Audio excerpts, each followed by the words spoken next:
This segment of Bridge Street is sponsored by Retirement Income Analysts.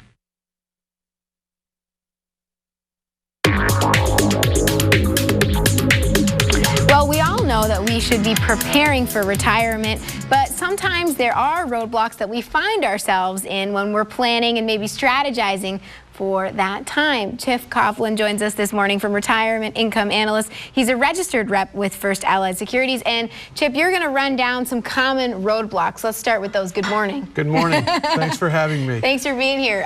You say there are generally about 5 main roadblocks that people encounter. We have a longer list than this, but today we whittled it down to 5. Okay. The first one, they don't define how they wish to live in their retirement years. So they really don't have a plan.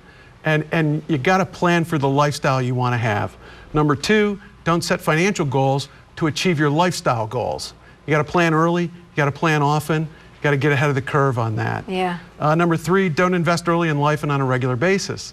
Okay, many answers to there. You got to get in, you got to get the pension plan going at work, the 401k, 403b, and you got to set money aside early on, because how much money you have in the system at the end is determined by how well you invested over the years and a little bit of compound interest. Right, you can't necessarily wait for something good to happen. No. Sometimes you end up waiting forever and it never happens. Yeah. Okay. Number 4, don't allocate your assets properly and adjust as needed.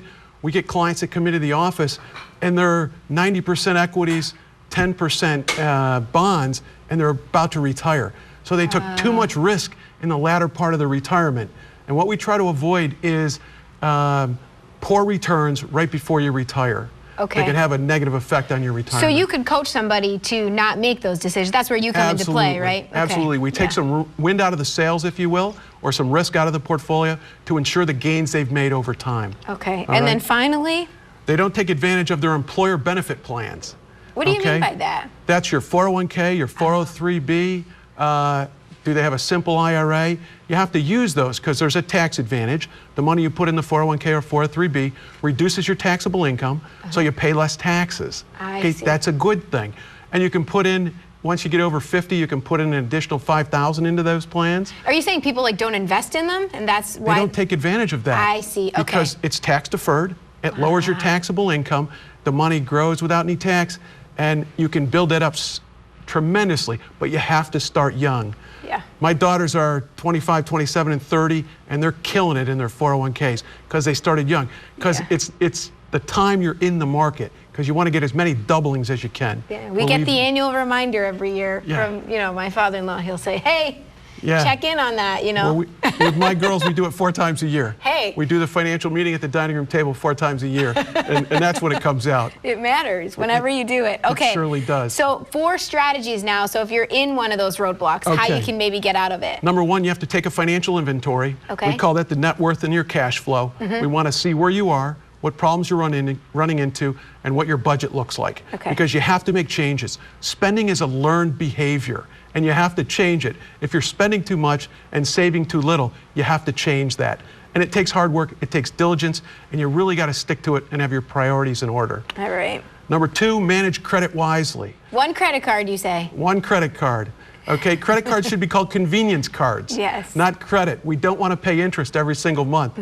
So use it as convenience, pay it off every month, okay, and don't get in the hole. Okay, don't get in the hole. There we go. And number 3 and 4. Invest early on a regular basis.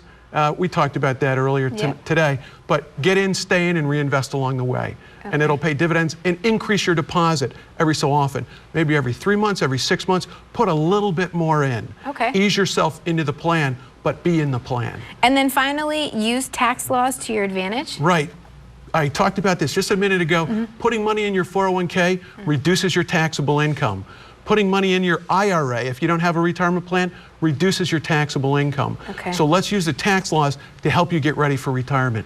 Because if you don't have a plan, you arrive by accident. Okay? And it's very unnerving when people come into me and they say, hey, I've got this much money, what can I do?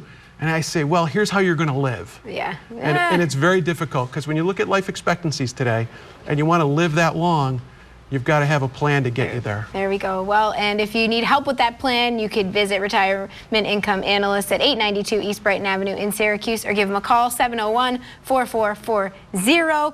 And you can also learn more about them on the web, retirementincomeanalysts.com. Chip, as always, thank you. Thank you. Thank you. And we will be right back.